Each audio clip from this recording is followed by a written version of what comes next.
Hello students, तो ये video है हमारे फिजिक्स के सेकंड ट्रिक के ऊपर। एक ट्रिक मैं ऑलरेडी आपको दे चुका हूँ। इसको हम ट्रिक नहीं कह सकते, एक शॉर्ट मेथड है, ठीक है, जिससे आप डायमेंशन फॉर्मूला के जो भी है क्वेश्चन 10 सेकंड में कर सकते हैं, ठीक है। जैसे आपको आईआईटी में या नीट में ऐसे क्वेश्चन दिए जाते हैं जिसमें आपके 3 या 4 फिजिकल क्वांटिटीज को ऐड कर दिया जाता है, तो उस टाइम पे आप डायमेंशन कैसे निकालेंगे? या तो आप सबका डायमेंशन निकालो साइड में, फिर उसको उसमें पुट करो, फिर मैथमेटिक्स सॉल्व करो और फिर आंसर लेके आओ। आपको वैसे नहीं करना है। हमें क्या करना है? हमें सिर्फ डायमेंशन याद रखना है, फोर्स, वर्क और चार्ज का, ठीक है, फोर्स, वर्क और चार्ज का। बाकी सब हमें फॉर्मूले याद रखने हैं। अब कौन से फॉर्मूले याद रखने हैं जो आईआईटी में आते हैं, उसके लिए मैंने एक अलग से वीडियो बनाया रखा है। उसका मैं लिंक जो है डिस्क्रिप्शन में आपको दे दूंगा, ठीक है। तो पहले हम आईआईटी के क्वेश्चन से शुरू करते हैं, ताकि नीट के क्वेश्चन तो आपसे हो ही जाएंगे इजीली, ठीक है। तो आईआईटी का क्वेश्चन क्या बोल रहा है अपना, B square divide by 2 mu naught का डायमेंशन बताइए। अब इसको आप कैसे कर सकते हो? पहले तो आप मैग्नेटिक फील्ड का डायमेंशन साइड में निकालो, उसका स्क्वायर करो, फिर 2 को तो छोड़ दो क्योंकि एक कांस्टेंट है, फिर म्यू नॉट का डायमेंशन साइड में निकालो, फिर दोनों का मैथमेटिक्स सॉल्व करो। इससे आपका टाइम जाएगा पूरा 1 से 1.5 मिनट, ठीक है। क्लियर है? अब इसको शॉर्ट में कैसे करेंगे? तो आपको फॉर्मूले याद होना चाहिए। तो फॉर्मूले क्या है? मैग्नेटिक फील्ड को कौन से फॉर्मूले से निकालते हैं अपन dimension? F is equal to Q V B. तो बी क्या हो जाएगा यहाँ पर? F divide by Q V, इसमें कोई डाउट नहीं है। और म्यू नॉट क्या होता है? म्यू नॉट कहां से निकालेंगे अपन? तो भैया देखो, एप्सिलॉन नॉट म्यू नॉट, इसका क्या होता है? Multiplication 1/c²। तो म्यू नॉट क्या हो जाएगा आपका? 1/एप्सिलॉन नॉट c², ठीक है। अब यहाँ पर एप्सिलॉन नॉट एक और अलग से वो है, तो एप्सिलॉन नॉट कहाँ से आएगा आपका? ये आ जाता है आपका F is equal to 1/4π epsilon naught Q divide by r²। तो यहाँ से 4π तो हटा ही दो, एप्सिलॉन नॉट क्या आ जाएगा आपका? क्यू² डिवाइड बाई FR²। तो इसको यहाँ पुट कर दो, तो ये म्यू नॉट क्या हो जाएगा आपका? 1 डिवाइड बाई एफ नॉट की जगह ये लिखो आप, तो क्यू² डिवाइड बाई FR²। तो ये FR² ऊपर पहुंच गया और c² आपका अभी भी नीचे ही है। तो ये म्यू नॉट हो गया और ये b हो गया। इन दोनों की वैल्यू इस क्वेश्चन में पुट कर देते हैं। तो b² है, इसका मतलब क्या हुआ? F² divide by Q and v²। v क्या है यहाँ पर? स्पीड है, ठीक है, पोटेंशियल मत समझ लेना। अब डिवाइड बाई म्यू नॉट है, तो फिर इसको करूं यहां से स्टार्ट, तो FR² डिवाइड बाई, तो ये क्यू² और c² ऊपर चला जाएगा। तो बेटा ये भी स्पीड ऑफ लाइट है और ये भी स्पीड है, ये क्यू² है, ये भी क्यू², तो ये तो पूरा टर्म खत्म।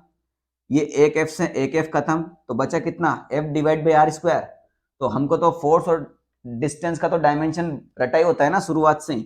तो ये हो जाएगा आपका mlt-2 और ये हो जाएगा आपका L²। तो L से L खत्म हो गया, ये L का पावर 1 है तो ऊपर जाएगा तो -1 आएगा, तो ये आ जाएगा आपका ml-1 t का पावर -2। ये इसका फाइनल आंसर होगा। अभी हमें थोड़ा टाइम लगा है, मगर मुझे समझाने में टाइम लगा है, ठीक है। अगर आप इसकी प्रैक्टिस कर लेंगे अच्छे से तो आप इसको आराम से 10 सेकंड में कर लेंगे, ठीक है। अब जैसे ये आ जाओ, तो रूट को तो हम चलो रख लेते हैं साइड में। यहाँ पर h आपका प्लांक कांस्टेंट है, c स्पीड ऑफ लाइट है और आपका g जो है यूनिवर्सल ग्रेविटेशनल कांस्टेंट है।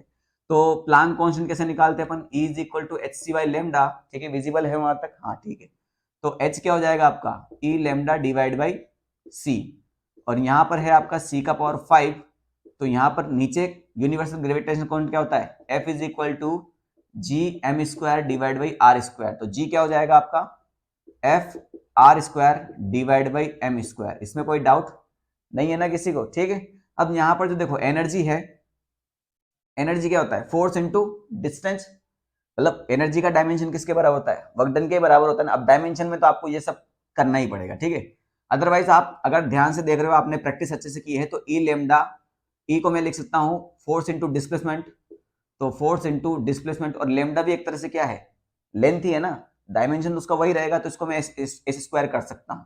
अदरवाइज आप क्या करो, इनका डायमेंशन रख ही सकते हो। तो भैया ये रूट हो जाएगा, तो ई को लिख सकते हैं अपन ml² t का पावर -2, और लेमडा का हो जाएगा l c का पावर 5, इसको एज इट इज रहने दो, m² डिवाइड बाई ये c, चलो यहाँ एक c से एक c उड़ा दो, तो ये c का पावर 4 बचेगा और नीचे आ जाएगा आपका FR², ठीक है। तो भैया ये f का भी डायमेंशन रखी दो, दोनों का कर ही दो, तो ये f हो जाएगा आपका mlt-2 और ये l², ठीक है। समझाने के लिए लिखा है, m से m कट गया, ये l² से l² उड़ा दिया, t का पावर -2 से t का पावर -2 खत्म, ये l से l खत्म। बचा क्या आपका? c का पावर 4, m का पावर 2, तो रूट है ना, तो रूट हटा दो, तो कितना बचा? c² इंटू m, तो ये mc² क्या आता है भैया, ये तो एनर्जी है, ये तो आइंस्टीन के अकॉर्डिंग क्या है, एनर्जी का फॉर्मूला है ना। तो सिंपल आंसर आ जाएगा आपका ml² T⁻², क्योंकि एनर्जी का डायमेंशन किसके बराबर है, वर्क डन के बराबर। ठीक, अब इस पे आ जाओ, इसको 10 सेकंड में करते हैं। L डिवाइड बाई RCV, ये इलेक्ट्रिसिटी में है, L इंडक्टेंस है, R रेजिस्टेंस है, C कैपेसिटेंस है और V पोटेंशियल है। तो अब देखो, इसको फोर्स और वर्क डन तक ले जाने की जरूरत ही नहीं है, क्योंकि आपको पता है कि इन सभी के फॉर्मूले में क्या आता है, पोटेंशियल आता ही आता है, और ऑलरेडी एक पोटेंशियल यहाँ पर है, तो इसको क्या करो, आप पोटेंशियल तक ही तोड़ो। अब इनके लिए कौन सा फॉर्मूला याद करना है, वो आपको 48 मिनट की वीडियो में पता चल जाएगा। तो हमको पता है V is equal to L di/dt, तो L इज इक्वल टू क्या हो जाएगा, V dt divide by di, और V is equal to IR है, तो R is equal to V divide by I, एक ये Q is equal to CV है, तो C is equal to Q divide by V। ये सब potential है, तो इसमें पुट करो, L की वैल्यू क्या हो जाएगी, V dt divide by di, R की वैल्यू क्या हो जाएगी, V डिवाइड बाई I, तो I को ऊपर ले जाओ, क्या दिक्कत है, C तो Q बाई V, तो Q नीचे रह जाएगा, V को ऊपर लेके जाओ, और ऑलरेडी यहां पर है एक V, तो ये V और ये V, ये V और ये V खत्म हो गया, ये DI है और वो I है। तो बेटा चेंज इन करंट हो और करंट हो, डायमेंशन के अकॉर्डिंग तो सेम ही रहने वाला है दोनों का डायमेंशन, तो DI से I भी कट जाएगा, नीचे बचा Q, ऊपर बचा DT, तो DT का डायमेंशन T और Q का डायमेंशन AT, तो T से T भी उड़ गया, तो बच जाएगा आंसर क्या आपका A इनवर्स, और इसका आंसर क्या था, करंट इनवर्स। ठीक है, अब ये एक और क्वेश्चन देख लो, इसमें क्या बोला है, आपके LCR जो है आपकी फिजिकल क्वांटिटीज है, और आपको बताना है कि इनमें से कौन सा ऑप्शन फ्रीक्वेंसी के डायमेंशन को रखता है, मतलब इनमें से कौन से ऑप्शन की डायमेंशन फ्रीक्वेंसी के डायमेंशन के बराबर है, सीधी सी बात ये है।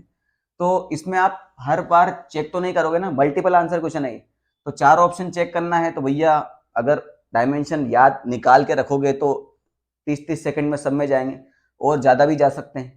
तो इसको आप फॉर्मूले से रख के पुट करो, तो भैया अभी बताया ना, V is equal to IR और Q is equal to CV, L भी आ रहा है, तो V is equal to L di/dt, तो यहीं से इसको रखना शुरू करते हैं।